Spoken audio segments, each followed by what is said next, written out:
know, I was pretty skeptical that Clone Wars was actually gonna nail the landing because the first 8 episodes, well, mainly just the previous 4, were, to put it lightly, awful. Her? A Jedi? Come on. Wait, so you're actually a Jedi? Was a Jedi. Why didn't you tell me? So you're not a Jedi? I was trained, but I left. You can do that? Ugh. How unfortunate that your stupidity is so authentic. Well, anyway, point is, I was extremely cautious going into these final 4. The Clone Wars means pretty much the world to me. I pretty much have every Clone Trooper toy, and it shaped my entire childhood, imagination, and personality. Heck, I even watched it when I was just 6 years old when it first came out in the theaters. I watched it again recently, and honestly, I don't get the immense hate. Maybe a video on that later. But back to the point. Any sort of skepticism I had going in immediately went away watching the first episode of The Siege of Mandalore. It immediately changes tone with the opening title sequence being completely different. It's dark, it's ominous, it's cinematic. It utilizes classic Star Wars themes and has such grand scale animation. The character development, the animation, and the story has been the best it's ever been. And honestly, The Siege of Mandalore is pure perfection. It's everything Star Wars can be and should be.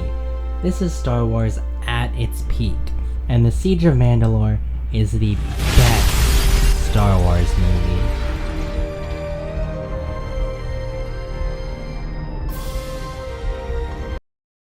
If you haven't seen the Clone Wars, first, what are you doing? Go watch it. Every episode is on Disney Plus. If you're also broke, I recommend getting the 7-day free trial and watching the whole 7 seasons. I mean, what else are you gonna do nowadays? And second, I'm going to be going over some major spoilers here, so final warning. Alright, here we go. So we start off the Siege of Mandalore in a common and classic Clone Wars vs. Droid scenario that we've all grown accustomed to. But this time feels kind of both different and similar. The similarities actually completely parallel the Clone Wars animated movie that came out in 2008. We open with the clones charging in, Obi-Wan leading the battlefront, Anakin saving the day with Rex and his troops on jetpacks. They fly now! They fly now! And then the Jedi get called away to meet Ahsoka. I love this. This is just pure fan service done right. It's also sad because this is the last time that we're gonna have any sense of normalcy with the clones just simply fighting droids.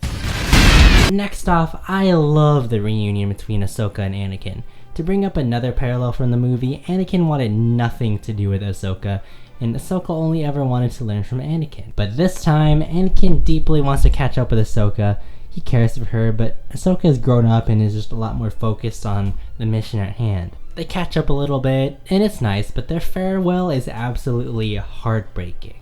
Filoni explains it best, saying that these two have no idea this is going to be their final goodbye. So it's not going to be dramatic, they're not going to hug or whatever. Ahsoka tells him good luck, just like any other mission, and they smile at each other.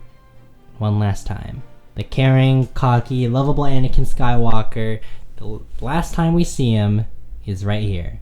Then we know where he ends up like 15 minutes later.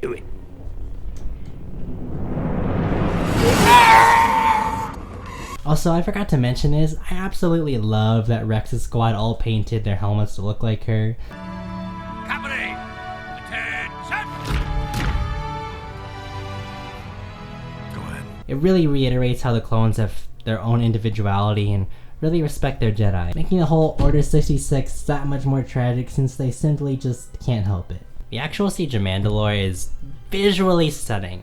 I think the Battle of Umbara is still the best dramatically and visually, but this doesn't try to top it in any way, so it's fine. We get some nice banter between Rex and Ahsoka, just like old times. Lots of battles happen, and the episode ends with Ahsoka's men all dying for her and Maul appears. I knew Darth Maul was gonna be good, and I honestly wanted one more showdown between Obi-Wan and Maul, but this was really great too. Later on in the episode, when Ahsoka and Maul are about to fight, he tells her that he actually created this war to kill Anakin and save the universe, and that he and Ahsoka should team up to kill the Chancellor since, you know, things didn't go as planned. I don't know about y'all, but I was really rooting for this to happen. I wanted so badly for Ahsoka and Maul to team up and save the day, but we all know it can't go that route. I really love how the scene is intercut between Rex and Ahsoka. Both are dealing with the war, and both are equally intense, and oh my gosh, the visuals have never been better. Especially when the windows shatter and we hear Palpatine scream lightly echoing through it. Chilling stuff. I really wish Rebels hadn't come out, because can you imagine all the anxiety and feelings we would all have had we not known that they both make it out alive? I mean, it's still really effective, but come on, it would have been better. Anyway, so the two fight, and it's amazing. Turns out they actually mocapped this fight with Ray Parker coming back, who played Darth Maul in episode 1. So the fight looks super visceral and realistic. I love how the fight then goes up to these bars up in the sky, making it so much more intense after Ahsoka wins. It doesn't end on some triumphant note of Maul being captured. It's just this dark and gritty ending because we all know what's gonna happen next. So the next episode starts off and it's completely different in tone than the other three.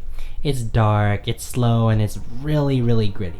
I love how right before the order happens, Ahsoka walks onto this ship and all the pilots are saluting her still, just reaffirming the fact that these clones love and respect her right before they're forced to kill her. It's just heartbreaking. They even throw in some Revenge of the Sith audio, which was kind of weird hearing Hayden Christensen again.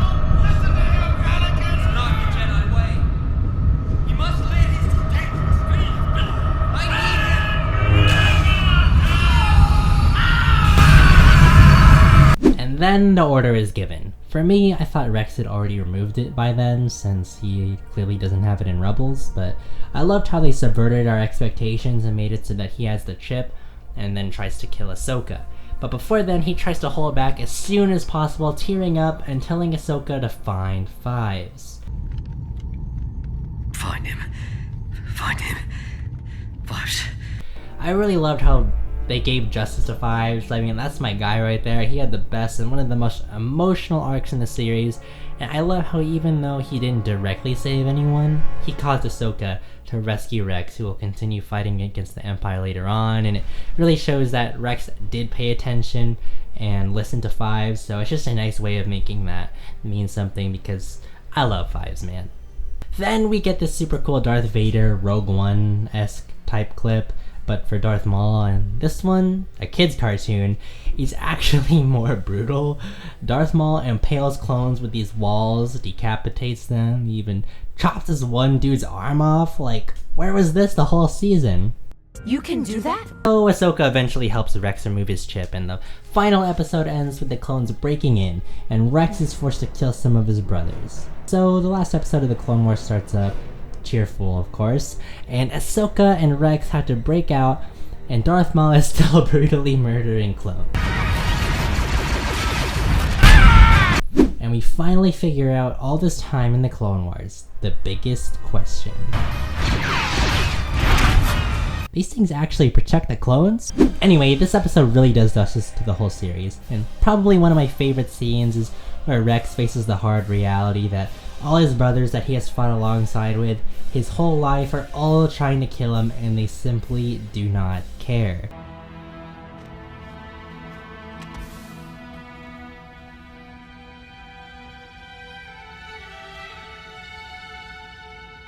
You're a good soldier, Rex. Turns out Rex is actually crying underneath that, and it's just super sad and makes you wonder how many times that probably has happened in the series where the clones try to act tough, but they're really like hurting on the inside, crying under their helmets. Rex also brings up a really valid point in that Ahsoka ain't even a Jedi anymore, so why are they trying to kill her? Jesse even thinks about this for a moment and is like, nah dog, she gonna die anyway. Commander Rex, you're in violation of Order 66. Then tragically, Commander Rex gets demoted back to Captain after only having it for like a day? Yeah, it'd be much like being a commander anyway. Also, I would have personally loved a Rex vs. Cody kind of debacle in Order 66. I still have my fingers crossed that they do a direct continuation after the series is over, but they just call it something else and actually use the same animation. Anyway, after a lot of tedious fighting, Maul escapes, R7 gets smoked, the other two droids die as well, and the ship is basically about to go down. It's really sad. I was hoping that Rex would be able to just save some of them by removing their chips, but there was just too many going after them, and they had absolutely no time to do that and no choice but to leave them all to die. The animation is the best it's ever been, seeing the Star Cruiser plummet down in flames, descending into the planet, Ahsoka falling down sky falling, dodging all the debris in the air, trying to get to Rex. It was just riveting. It's just beautiful and some of the most intense stuff in the Clone Wars. Wait, scratch that. Star Wars. Eventually the ship crashes, killing every single clone on board, and we see Rex with a shovel who buried all of his brothers, and Ahsoka staring at all the death around her, just reaffirming her hatred for the war, making it so much more tragic. She says earlier that the Jedi are corrupt and the only good thing that has come out of the war were the clones, and then they all died. We pan across all the clones' helmets and graves and stop at Jesse's, the second to last trooper in the 501st, just dead. I really love this shot. It just makes me go back and remember how much simpler the show was back then, and this really brings a haunting finality to the show, seeing all the clones that we loved just dead.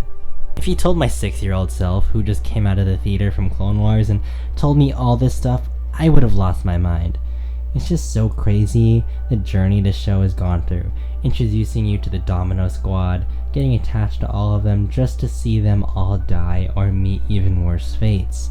It's tragic, and the fact that Jesse, who is probably going to be the new Fives, went through with Order 66 anyway, against Rex and Ahsoka, but he did follow his orders all the way to the end, just like a good soldier. Side note, did you guys know that the Clone Trooper Kix is basically Captain America? Like, apparently this dude got frozen by Dooku and woke up 50 years later during the sequels. Like, I just found that out last night, and that's like the coolest thing ever. They gotta make a series about that. Like, that's like a super cool concept. Like, what? Anyway, we get to the final scene, and it has everything I ever wanted. Before going into this final episode, what I really wanted to see was Vader in Clone Wars animation, because, I mean, he doesn't look that bad in Rebels. I just couldn't get the thought of what Vader would look like in Clone Wars, and then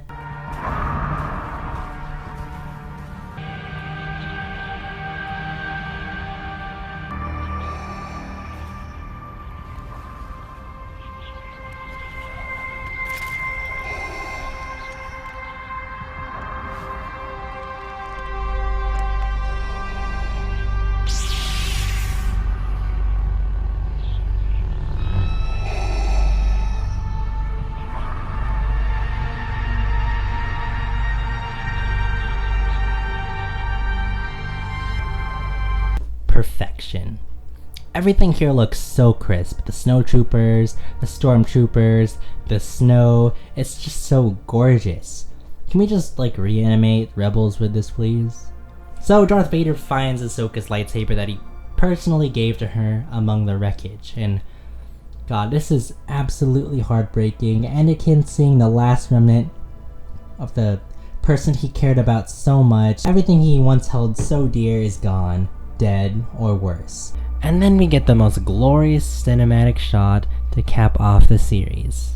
We zoom in onto a broken Ahsoka designed clone trooper helmet with Vader walking off in the reflection. There's honestly just so much symbolism here in this final shot that I'm gonna just save for later, but in short, it's just so hauntingly beautiful, signifying the end of the war and all it's accomplished. Nothing but more death.